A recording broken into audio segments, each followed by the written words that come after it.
Et jamais la France n'a manqué au Maroc sur toutes les questions existentielles auxquelles il a fait face. Et je pense, bien sûr, en premier lieu, au Sahara occidental, à propos duquel j'ai souhaité, au nom de la France, préciser ma vision en m'adressant à Sa Majesté le roi Mohamed VI le 30 juillet dernier. Et je le réaffirme ici devant vous. Pour la France, le présent et l'avenir de ce territoire s'inscrivent dans le cadre de la souveraineté marocaine.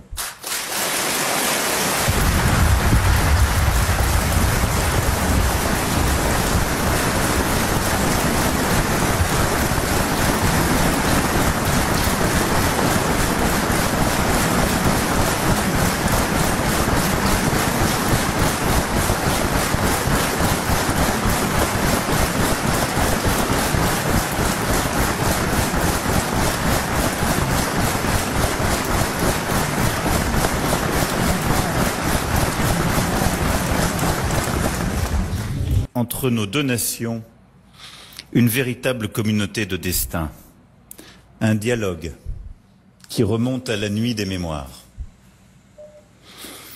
Impossible de citer toutes les ambassades envoyées de part et d'autre de la Méditerranée depuis la Renaissance, les traités signés, les récits d'exploration, les romances entrecroisées, comme ce corsaire de Salé, Abdallah Ben Aïcha, qui fut envoyé à Versailles pour demander la main de la fille du roi Soleil, ou de ce récit du lettré Idriss Al-Amraoui, qui rapporta au sultan Mohamed IV son témoignage de la France de 1860.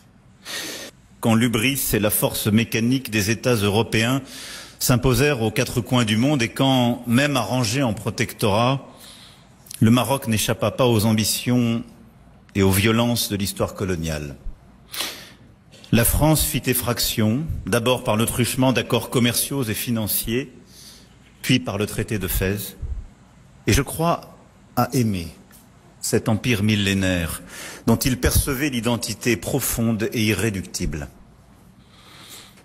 C'est d'abord de la gratitude qu'elle ressent pour tous ces hommes venus du Maroc pour libérer notre patrie du joug de l'occupant.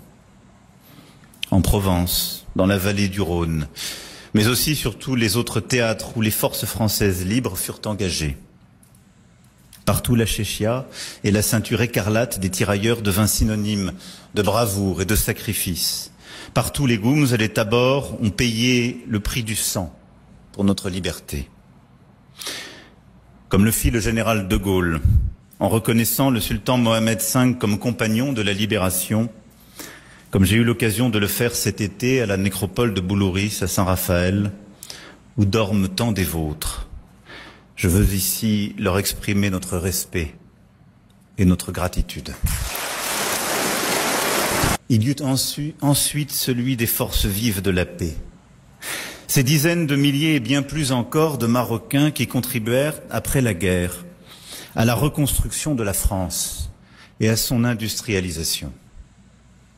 Notre capitale, nos régions, nos villes, Marseille, Lyon, Toulouse, Le Havre, Montpellier, Lille, Metz, Nantes, Strasbourg, Grenoble, tant d'autres de Châlons et d'ailleurs, en portent aujourd'hui le témoignage à travers les communautés d'origine marocaine qui y vivent et qui participent à la vitalité de la France de ce siècle.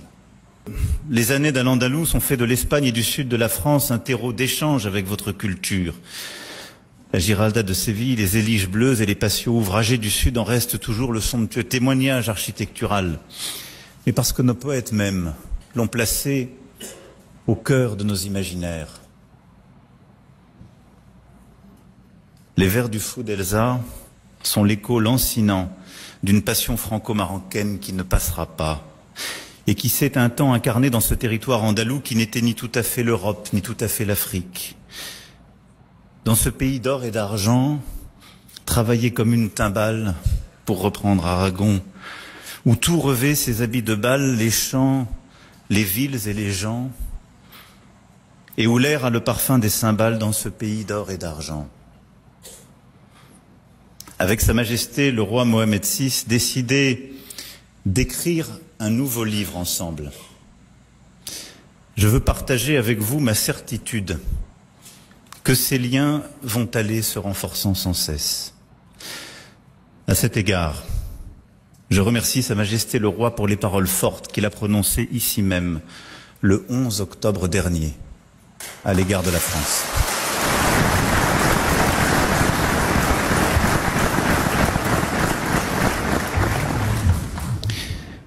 Parmi les plus anciennes monarchies du monde, le Royaume du Maroc avance avec confiance, cette confiance qu'il a en lui-même et qu'il porte en son roi. La conscience que lui donne sa longue histoire et l'énergie d'une jeunesse nombreuse, pleinement désireuse d'accompagner son émergence. Où nous persistons à nous opposer, c'est uniquement le football.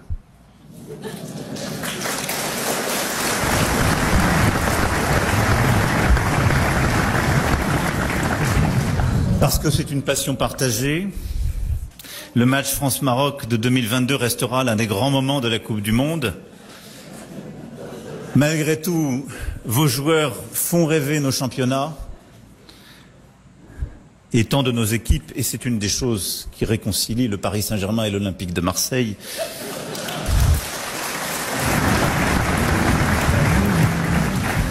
Et je souhaite que l'accueil de la Coupe du Monde par le Maroc en 2030 soit le succès auquel nous sommes impatients de participer et nous offre une fois encore tant de moments d'émotion. Et jamais la France n'a manqué au Maroc sur toutes les questions existentielles auxquelles il a fait face. Et je pense, bien sûr, en premier lieu, au Sahara occidental, à propos duquel j'ai souhaité, au nom de la France, préciser ma vision en m'adressant à Sa Majesté le roi Mohamed VI le 30 juillet dernier. Et je le réaffirme ici devant vous. Pour la France, le présent et l'avenir de ce territoire s'inscrivent dans le cadre de la souveraineté marocaine.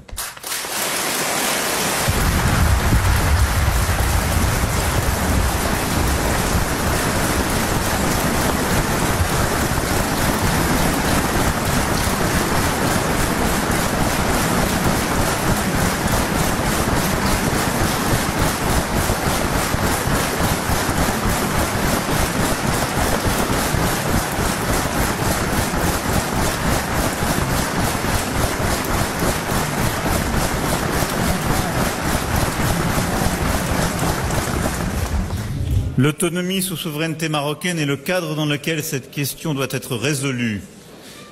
Et le plan d'autonomie de 2007 constitue la seule base pour parvenir à une solution politique juste, durable et négociée conformément aux résolutions du Conseil de sécurité des Nations Unies. Oui, ancrée dans l'histoire, respectueuse des réalités et prometteuse pour l'avenir, cette position est celle que la France mettra en œuvre pour accompagner le Maroc dans les instances internationales.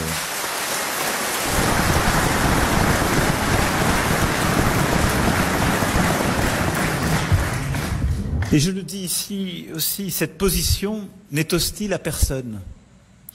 Elle permet d'ouvrir une nouvelle page entre nous, comme avec tous ceux qui veulent agir dans un cadre de coopération régionale, en Méditerranée, avec les pays voisins du Maroc et avec l'Union européenne. Et je le dis ici aussi avec beaucoup de force, nos opérateurs et nos entreprises accompagneront le développement de ces territoires au travers d'investissements,